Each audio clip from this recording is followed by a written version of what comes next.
Caroline Infray.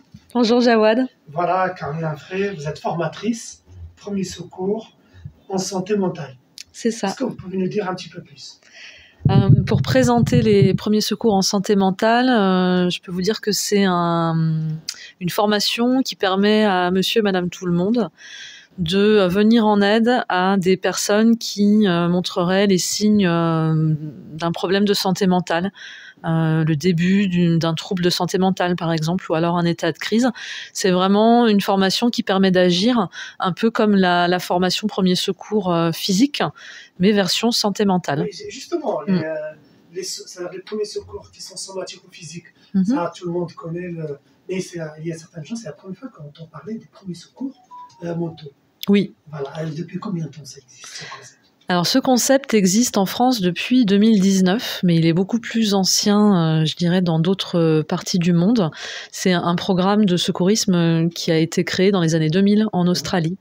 Et donc en France, c'est arrivé en 2019, et depuis 2019, PSSM France s'attache à développer ce programme de secourisme en santé mentale auprès de la population générale. Si vous êtes formatrice, ça veut dire que cette formation elle est accessible et disponible en Guyane.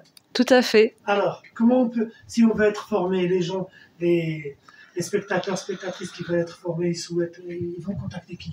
Alors, ils peuvent me contacter moi, Caroline Infray, je peux laisser mon numéro, je le rappelle, c'est le 06 94 26 76 14. 26 76 14. Tout à fait. Moi, j'organise des formations tout public 2 ou 3 fois dans l'année. Après, il suffit aussi d'aller voir sur le site PSSM France pour aller chercher dans l'annuaire des formateurs toutes les formations qui sont proposées en Guyane et puis dans d'autres parties d'outre-mer ou de l'Hexagone. Mais grosso modo, cette formation, est-ce qu'il est destiné qu'aux des professionnels de santé ou bien des gens qui travaillent dans le domaine médico-social, ou bien c'est pour tout le monde, tout public qui souhaite être formé, il peut accéder à cette formation?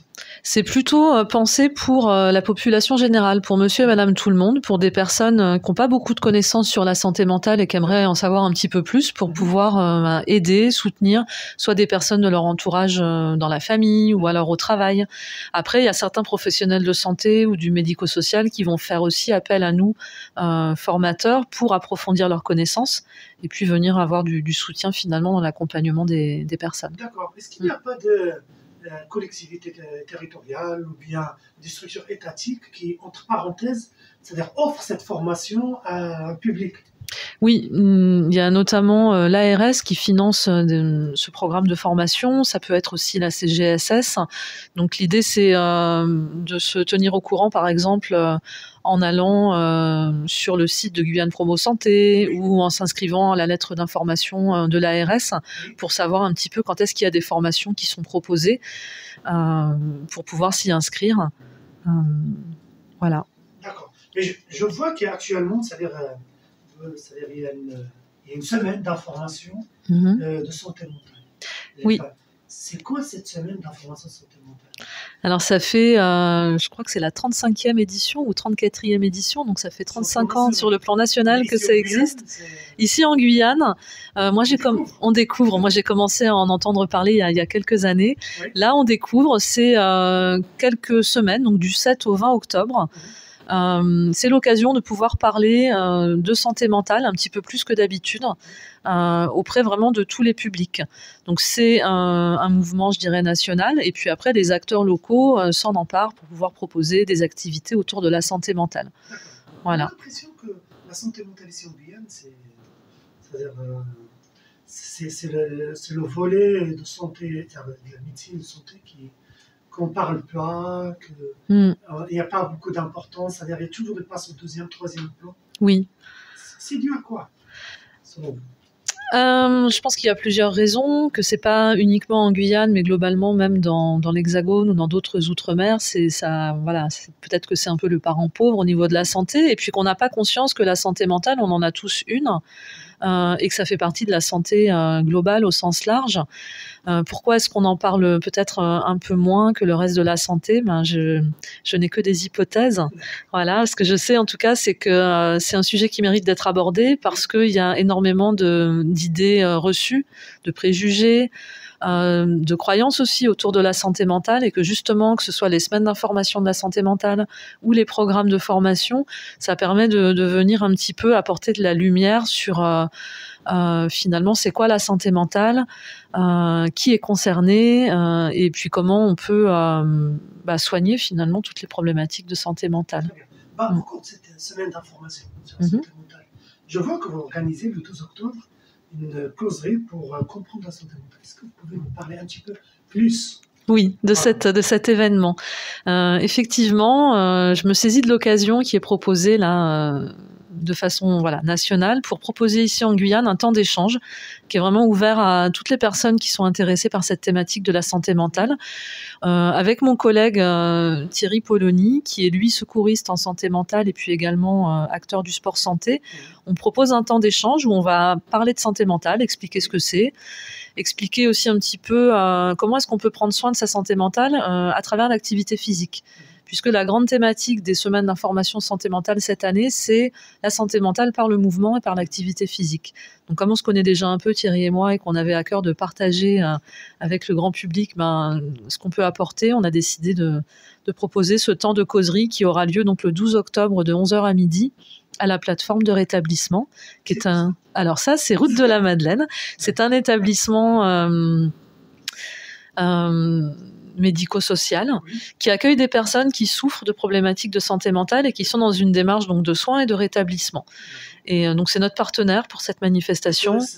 Le groupe SOS, c'est la plateforme de rétablissement. C'est où exactement sur la Madeleine, comme ça les gens ne vont pas faire toute la route. Voilà. En face de quoi c'est Route de la Madeleine en allant vers l'Hyper-U sur la droite. Là, il y a l'immeuble qui est ouvert. Voilà, exactement. En face de la Wax. En face de l'ancien magasin Wax, exactement. Les gens vont se trouver. Comme ça, ils ne vont pas faire toute la route. C'est ça. À part cette action, vous allez mener le 12 octobre entre 11h et midi c'est-à-dire une causerie pour la santé mentale. Est-ce qu'il y a d'autres événements pendant cette semaine ici en Guyane?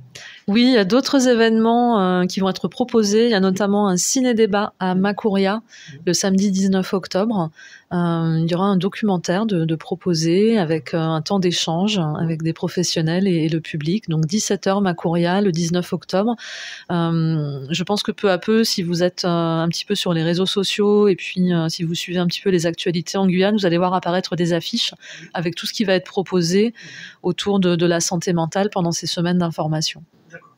Une dernière question. Les formations pour le secours, les premiers secours en santé mentale. La prochaine formation, c'est quand, c'est où et comment on peut s'inscrire? La prochaine formation santé mentale, premier secours, c'est au mois de janvier, les 16 et 17 janvier 2025. Oui. Voilà, ouverte à tout public. Pour s'inscrire, il suffit de me contacter. Donc je redis encore une fois mon numéro, le 06 94 26 76 14. C'est le 16, les dates 16 et 17 janvier. 16 et 17 janvier. Voilà. C'est où? C'est sur Cayenne? Alors, ce sera à Cayenne, effectivement, au centre d'action sociale EDF, route de Montabot.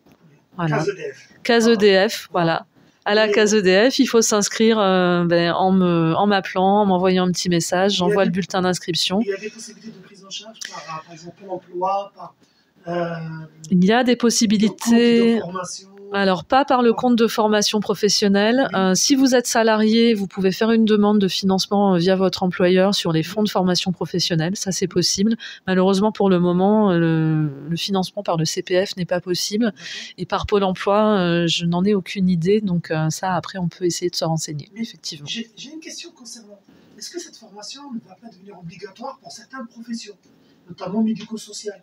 Est-ce que, par exemple, on serait à amener, c'est-à-dire à agir dans le domaine social avec des populations qui ont peut-être des problèmes psychiatriques, qu'on n'est pas forcément psychiatre ou bien infirmier, ou bien... Est-ce que cette formation ne va pas devenir petit à petit obligatoire, au moins pour certaines professions? Je ne sais pas si ça va devenir obligatoire, ça pourrait le devenir, et ça je pense qu'il faut plus regarder du côté de PSSM France, qui est l'association qui chapeaute les programmes, qui est en lien aussi avec, je dirais, les personnes qui font les lois au gouvernement. Donc je pense que ce serait intéressant de toute façon que de plus en plus de personnes soient formées au PSSM. L'objectif de PSSM France, c'est de former 1% de la population à l'horizon 2030. et que ça devienne obligatoire, mais pourquoi pas. En tout cas, l'idée, c'est que les personnes soient plus formées, plus de connaissances pour pouvoir soutenir. Il y a combien de personnes qui sont formées ici en Guyane? Pour le moment, j'ai pas les chiffres exacts en tête, mais je pense qu'on est peut-être à les 300-400 personnes formées. On est sur la bonne voie. En tout cas, le nombre de formations ne fait qu'augmenter, le nombre de formateurs aussi, que ce soit pour le module standard ou le module jeune. Donc c'est en plein développement et on est sur la bonne voie. En tout cas, Caroline Frey, formatrice premier secours en santé mentale, merci beaucoup pour cet échange. Merci. Et je vous souhaite une bonne semaine d'information en santé mentale et une bonne continuation.